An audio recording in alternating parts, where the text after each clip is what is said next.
Welcome to the Great Detectives of Old Time Radio. From Boise, Idaho, this is your host, Adam Graham. If you've got a comment, please email it to me, box13@greatdetectives.net. Be sure to cast your vote for the show every month, once a month on Podcast Alley, podcastalley.greatdetectives.net, and you can always give us a call. It's area code 208-991-4783. Well, before we get into today's episode of Rogues Gallery, I want to encourage you, if you've not already, to check out Audible. Audible is a great service. You get one audiobook or audio drama per month, as well as a discount on any additional purchases you might make throughout the month, and a complimentary subscription to your choice of the audio version of the New York Times or the audio version of the Wall Street Journal. Audible is great for people who are on the go and don't have time to do all the reading they know they should. You can try Audible out and get a free audiobook by going to audibletrial.com/greatdetectives. That's audibletrial.com/greatdetectives. Well, let's go ahead and we will take a listen to today's episode, Murder with Muriel.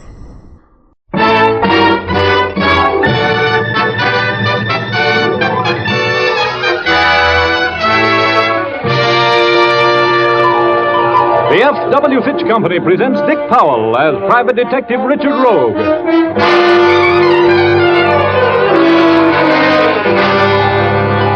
In Rogues Gallery.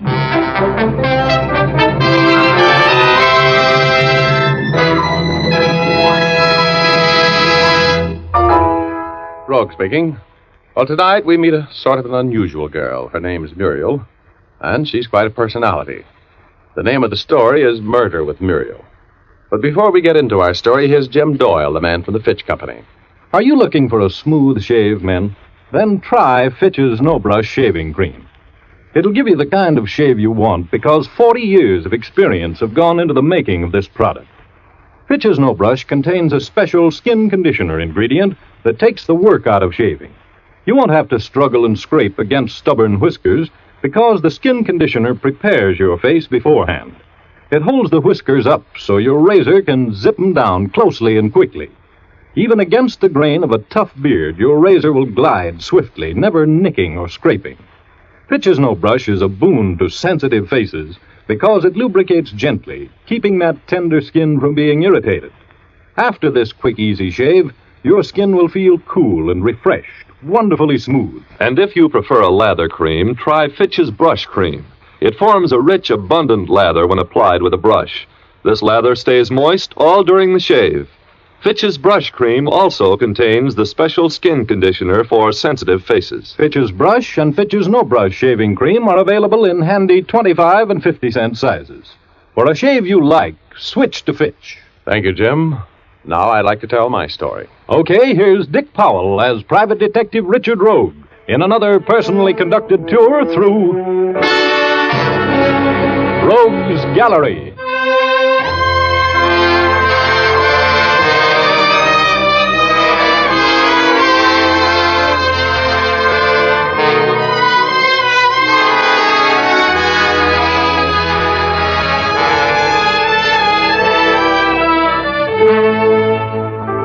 I was sitting at my junior executive-type desk one day a few months ago, trying to get a studious gander at the racing form for the next day.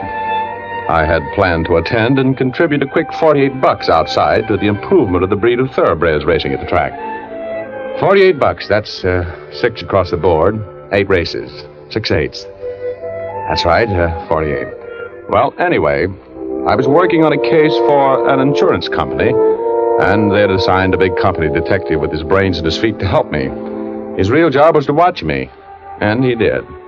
His girl was mad at him, and he spent all his time writing torchy poetry to her. I didn't mind that. But the big goon read it to me. That made it personal.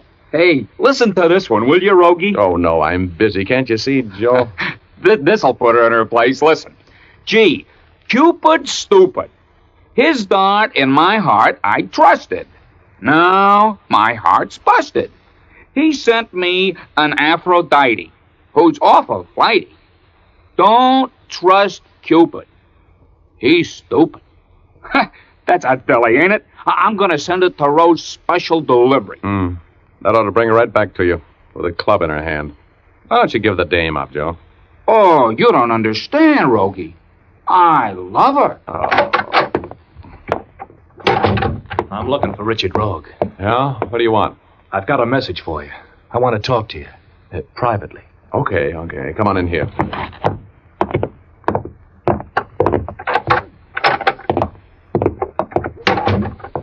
Look, I'm a busy guy today. What do you want? What's your name? I'm Joe Layton. Have you had a letter from Duke Dickerson? Nope. You know him, don't you? Well enough to lend him money, if that answer your question. Well, he needs some dough. Tough. He still owes me. He's got some stashed in a tin box out in the valley. He wants it. He wants us to get it for him. Go on. He's planted the dough out in the valley. Yeah? Get to the point. Well, he's mailed half of a map to me and the other half to you. A map showing just where the dough is buried. We're to go get it together. I get the $2,500 he owes me, and you get the $100 he owes you, plus $1,000 for the job. And Duke gets the rest. Okay? Sure. I'll take a drive out into the valley for 1,100 skins anytime. But I haven't got the map yet. Well, he mailed it day before yesterday. It should be here. Well, it isn't. Drop around about noon tomorrow. Maybe it'll come in the morning mail. The Duke needs the dough pretty bad. He's got himself in a bit of a jam in Kansas City. We'll get that dough tomorrow, huh?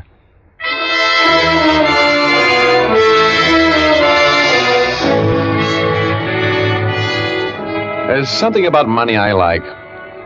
I think maybe it's the feeling of power it gives me when the rent is paid. Anyway, this spook shoved off, and I went back into the outer office where Joe Black was poison penning some more poetry. The phone rang, and I thought twice before I answered it. It was almost 6 o'clock, and I had plans for that evening. But I finally gave in to its yammering. Rogue Detectives, Richard Rogue speaking. Hello, Mr. Rogue. I must see you right away. Sorry. It's a matter of life and death, Mr. Rogue. I'm afraid. What's the matter? What's your name? Muriel Scott, please come to the Rialto Theater. I can't be seen talking to you. I'm in the aisle seat, center aisle, 3 rows down from the rear of the theater, on the right-hand side out of the center aisle. The seat next to mine is vacant. Please meet me there as soon as possible. Please, hurry. Okay, wait there. Who was that, Rogie? Oh, now, look, Blackie, it was private business. Why don't you run along home now and get some rest? Oh, no, the boss told me to stick with you, and that's what I'm going to do. You're tricky, you know. We don't trust you. Oh, look, Oh, hello. What are you doing here, Urban? Just dropped in to ask you a few questions, Rogue. Good evening, Lieutenant Urban. Hello, Blackie. Go wait in the hall. I want to talk with Rogue. Yes, sir. Now, what's on your mind? You know a guy by the name of Layton? Joe Layton? Yeah, name sounds familiar. Why? He just left here, didn't he? Well, he's been here. What's that to you? What do you want to see you about? Well, I don't see how that could possibly affect you, old man. He came to see me on private business. That's all the talking I'm going to do. How'd you know he was here, anyway? I just took a card off him. He had your name and address on it. What did he want to see you about, Rogue? He didn't mention your name. How come you'd be shaking Joe Layton down? Is he pinched? No, he isn't in any trouble with the police, Rogie. I picked him up about a block from here a while ago. He'd been robbed and murdered.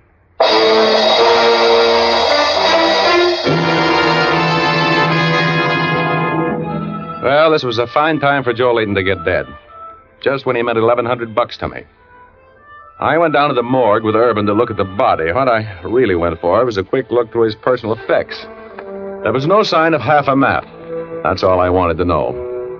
Urban put me on the fire for a while, trying to get me to tell him all I knew about Layton, but I didn't crack, and I left about 10:30 to drive back to my office. My shadow, Blackie, was right behind me. When I walked into the office, the phone was ringing. Rogue Detectives, Richard Rogue speaking. Mr. Rogue, you didn't come to the theater. Oh, I'm sorry, Muriel. Something else came up that demanded my immediate attention. But I must see you right away. It's a matter of life or death. But I can't. There's a $500 fee waiting here for you for just a few minutes' work. Please, Mr. Rogue. Huh? Oh, where are you? I'm at the Shady Glade Motel out in the valley. You know where it is? Oh, sure. I've passed it 1,000 times. Will you come right out? Please. Cabin number 4. You say there's $500 waiting there for me? You got it there? Yes. Please hurry. I'm frightened to death.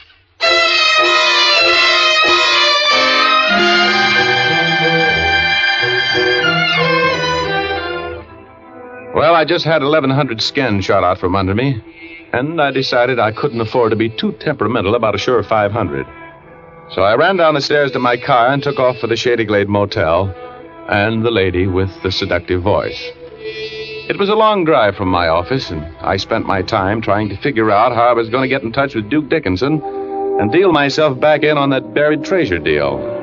I couldn't tell whether Blackie had managed to tail me on this trip or not. There was so much traffic on the pass. Well, anyway, I pulled up at the Shady Glade and knocked at the door of cabin number 4. You're Mr. Rogue? Yeah? Come in. Well, get it off your chest, lady. Please, sit down. Okay, but I'm in a kind of a hurry. Let's make this as brief as possible. All right. Would you care for a drink? I'd love one. But look, you were tearing your hair out a half hour ago. I got here as soon as I could by breaking a few speed laws. Now, before we get social, what's the deal? I'm in trouble, Mr. Rogue. I'll take it from here, Muriel. Huh? Oh, a reception committee with artillery, huh? Well, how about giving me a quick rundown on what's the deal? What do you want from me? You know a man by the name of Joe Layton? Yeah, I knew him. And I know what happened to him. You wouldn't want it to happen to you, would you? I don't insist on it. Get out of here, Muriel. I'll stay. Get into the other room. Go on. All right, Shep. All right now, Rogue. Let's get down to business. You had company today, didn't you? Layton was up to see you. That's right. Everybody seems to know that. What do you mean? Well, the cops came to see me later. Took me down for a little questioning. You see, they knew Layton called on me, too. Mm-hmm. Yeah. When you shook him down for that map, you should have taken that card with my name and address off of him. And he can't think of everything. I want your half of that map, Rogue. I don't have it. Don't lie to me, Rogue. Just give me your half of the map. I don't have it. But even if I did, name me a reason why I should give it to you. Where is it? I don't have it. That's all I know. I'll give you $5,000 for it, Rogue. Huh? Why should I sell it to you? I had to kill a man for half that map. I don't want to have to kill you unless it's absolutely necessary, Rogue. Believe me, I hope it won't come to that. Now, look, pretty boy. I don't have the letter, and killing me or keeping me here won't make you much of a score. Where is the letter?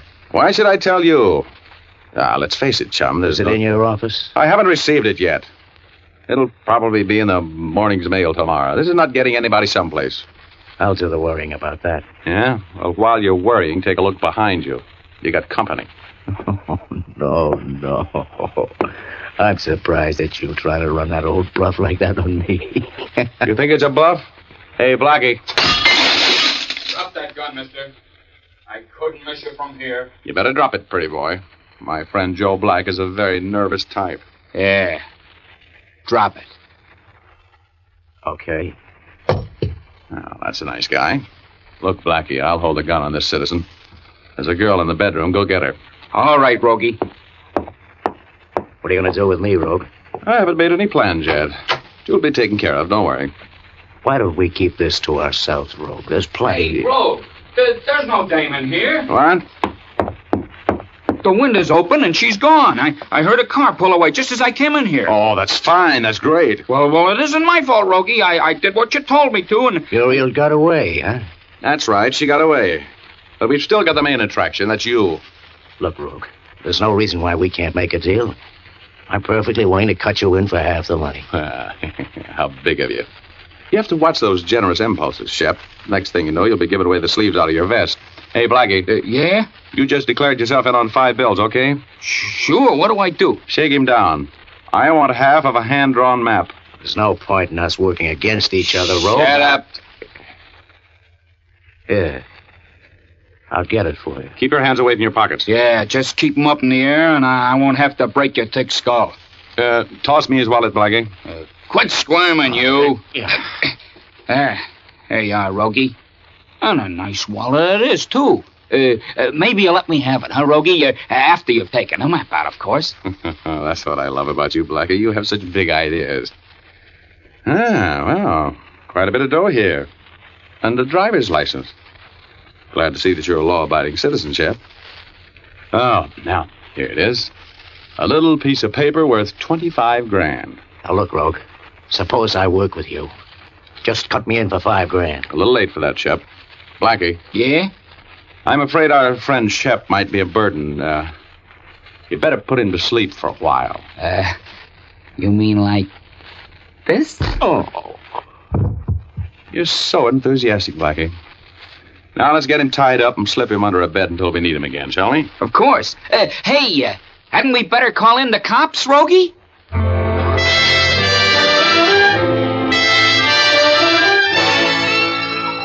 Well, I didn't want the cops in on this deal yet. They get so inquisitive about murderers. I knew that Shep was as safe as a royal flush against 3 deuces, so I left him there all tied up like a bow tie. I gave Blackie the slip and went to my apartment to get a little sleep. I opened the door and walked into a surprise party. Hello, Rogie. Where you been? What are you doing in my apartment, Urban? Waiting for you to get home? You got a warrant? Oh, now, Rogie, are we going to get technical? What do you want? You decided to tell me what you know about the killing of Joe Layton? No. You might be making a mistake, Rogue. You know, sometimes you need a guy like me. What are you working on? I don't report to you, Urban. Go away. I've known you for a long time, Rogie.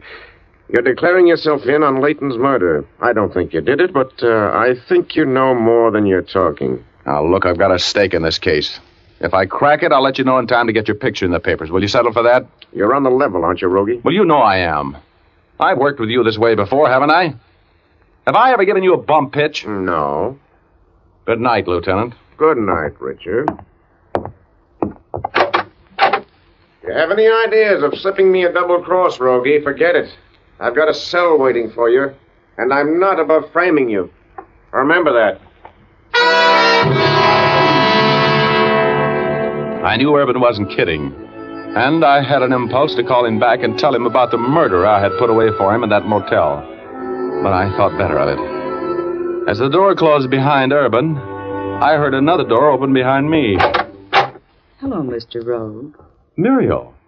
Why, honey, this is... Put up your hands. Huh? I'm going to get that map if I have to kill you.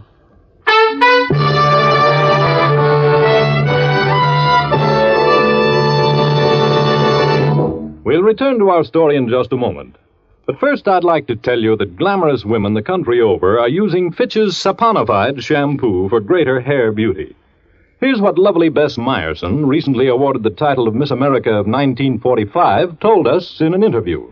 A long time ago, I discovered that part of being beautiful was being clean.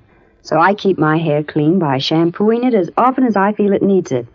I use Fitch's saponified shampoo because it does not dry my hair or make it difficult to manage, no matter how often I shampoo it. Yes, beautiful women everywhere use Fitch's saponified shampoo. It does not dry the hair because it's made from mild vegetable and coconut oils. Even in hard water, it gives lots of rich, fragrant lather. It cleanses efficiently and gently.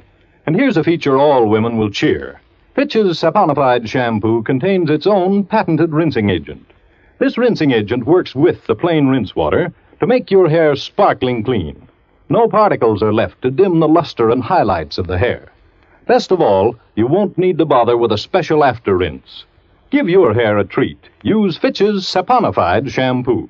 You can get a professional application at your beauty or barber shop, or ask for an economical bottle at your drug counter.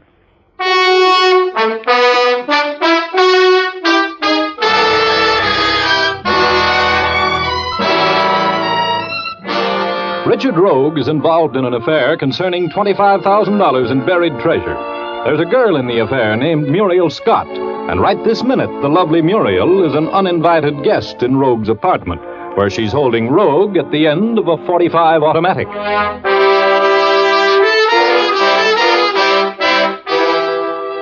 I love girls, especially girls with Muriel's gifts.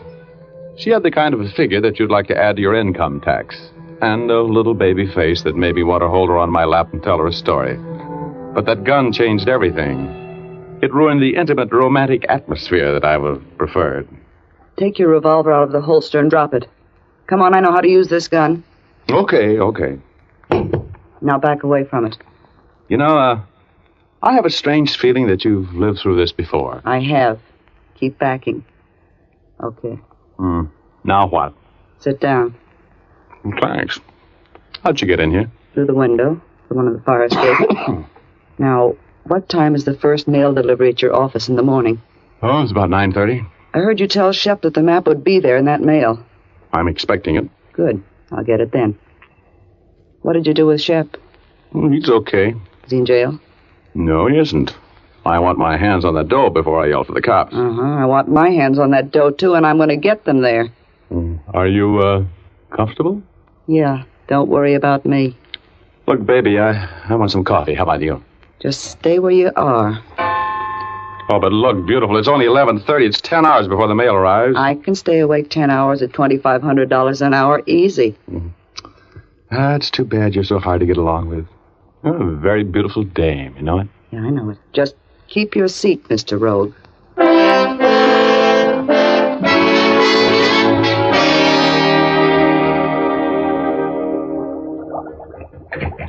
I don't know whether you're going to like coffee the way I make it or not, Muriel. It'll be all right. Are you sure you don't want me to hold the gun while you make the coffee? Go ahead, make the coffee and stop talking. Okay, beautiful. Yeah, but you'd better listen to my proposition. We could do a lot together with 25 grand. Ever been to Rio?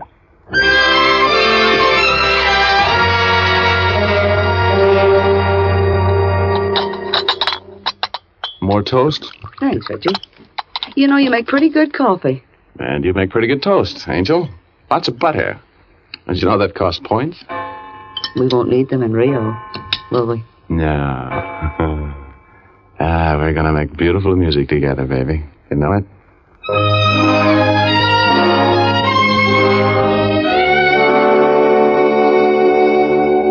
How did you ever get mixed up in a deal like this, anyway? Oh, he came through Pittsburgh. I know the town well. He spent a lot of money on me, and I thought I was living. You're too nice a girl to go around pointing guns at people. What did you do with that cannon, anyway? I left it on the kitchen table. Oh. You comfortable? A few more hours and we can go pick up that money, huh, baby? Yeah. 25 grand. You know something, honey? What? I can just barely remember Shep.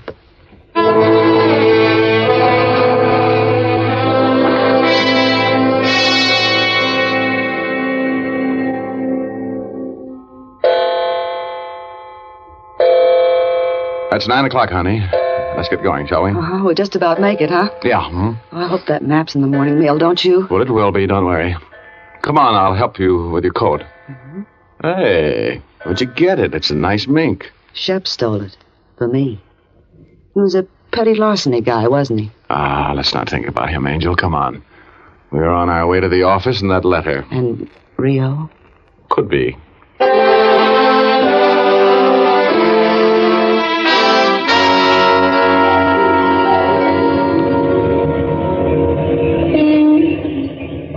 Well, we're here. Now, you stay in the car. I don't know whether there'll be any cops up there or not. And if I'm not back in 5 minutes, shove off. And I'll meet you in the lobby of the Hotel Bellevue in an hour. Oh? You're not going to take me to the office with you? No. Then leave me the half of the map you took from Shep. I want to know you're coming back. Oh, sure, baby. Here you are. Now, you happy? Yes, I'm happy. Hurry, though, will you? I'll be back in a minute, beautiful. If I'm not, remember what I told you to do, huh? I'll be in the lobby of the Bellevue if you aren't back in 5 minutes, right?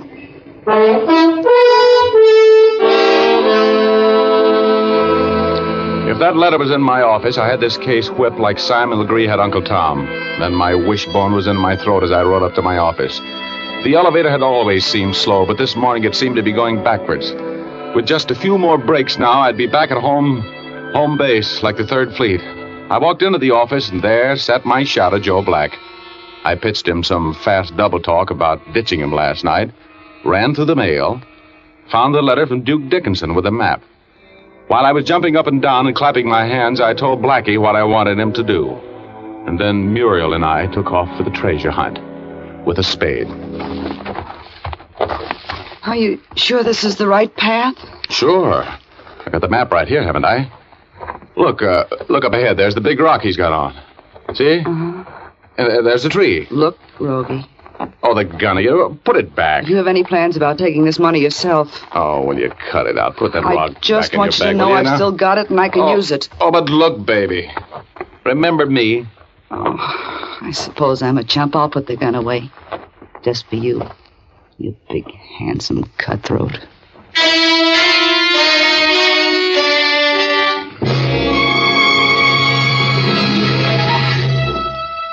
Well, I paced off the location of that hidden treasure just like it said on the map, feeling a little like Captain John Silver as I did it, and then I exposed my poor aching back to the unaccustomed labor of making a hole in the ground with a spade.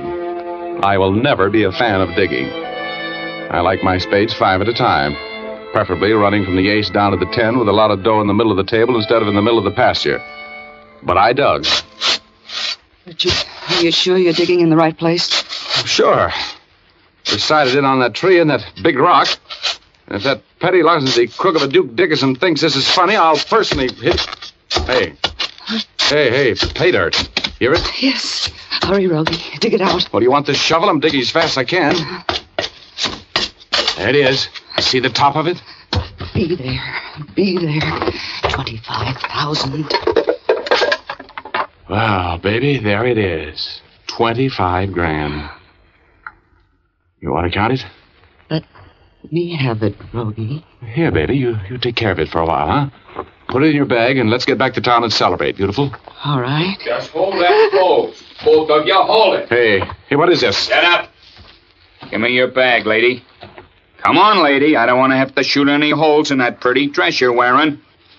Come on, give me that bag. No, I won't. Next time I slap you with this rod. Now, give me that bag. Get your hands away from that coat there, mister. Thanks. Now, march. You look familiar to me, tough stuff. Yeah? Maybe I'd better put you away, huh? Duke Dickinson must have sent out a bulletin to all his friends. Shut up. Lay down on your faces, both of you. Now. Shut up, lady. I just shot a couple of holes in your tires, that's all. Now, just take it easy and don't move until I'm out of here. Thanks for the dough.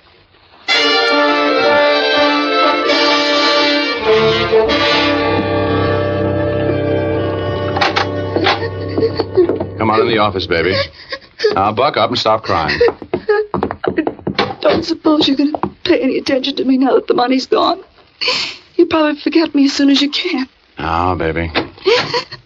Oh, hi, Urban. Hello, Rogue. Who's this? A cop. What's he doing here? He's here after you, baby. Oh, Richard. You wouldn't turn me into the... Hate to interrupt, but, what's the score, Rogue? This little girl helped to kill Joe Layton. The guy who worked with her is under the bed at cabin number 4 at the Shady Glade Motel. How could you do this to me? After all the things you said and... It's not easy. But you see, baby, I don't approve of murder. Especially not in this neighborhood. Gives a block a bad name. Oh, no. No, Richard. Better take her away, Urban, before I take her away from you. She's a beautiful girl, isn't she? Richard. Oh, Richard. Richard.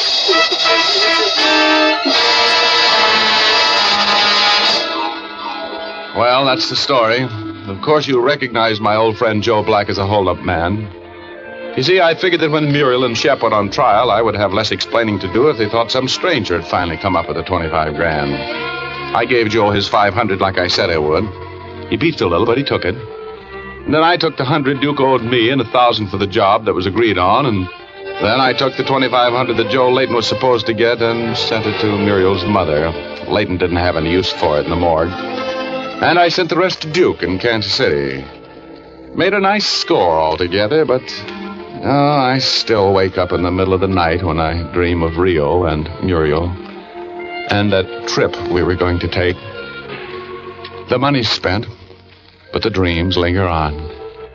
They're wonderful.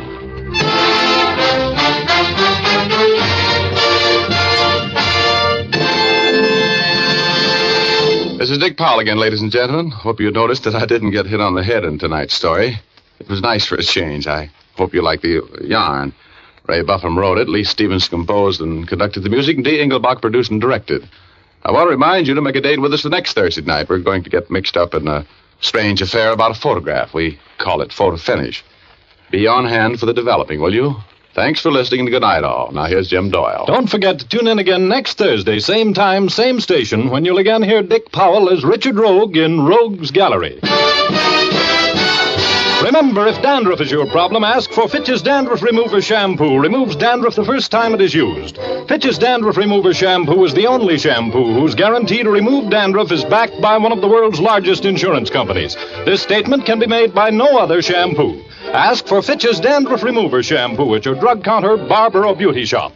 Fitch is spelled F-I-T-C-H.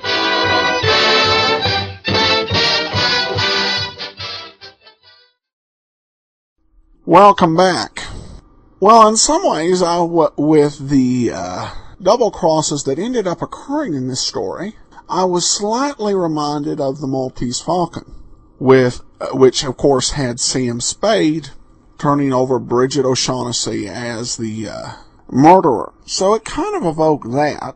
But this was actually a kind of a one-off episode with the character of Joe Black. Indeed, there's a lot of supporting cast in every episode. It just changes every episode as well, seems like. I also think that I've now officially, with that Uncle Tom simile, run across the most unfortunate simile in the history of hard-boiled radio detectives. I doubt anybody's going to beat that one.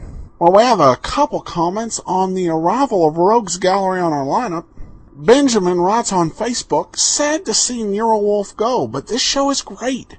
I couldn't believe the money being talked about. In today's money, he was offered over $60,000 to walk away and forget about the girl. And this, of course, referenced our first episode, Blondes Prefer Gentlemen. And it's understandable when you think about it, as you're dealing with murder and the penalties and everything that goes with that. You know, if you can shut that up so that the conviction doesn't occur, you're going to pay a very high premium to do that. And I definitely agree with the thought that it was, that's one of the up and downside of the show. I always hate when we get to the end of these programs, which I enjoy, but with our format, it means that there's a new program that we're able to play. So it's always a happy, sad sort of moment. Kyle said, I'm only just finding the first Rogue's Gallery.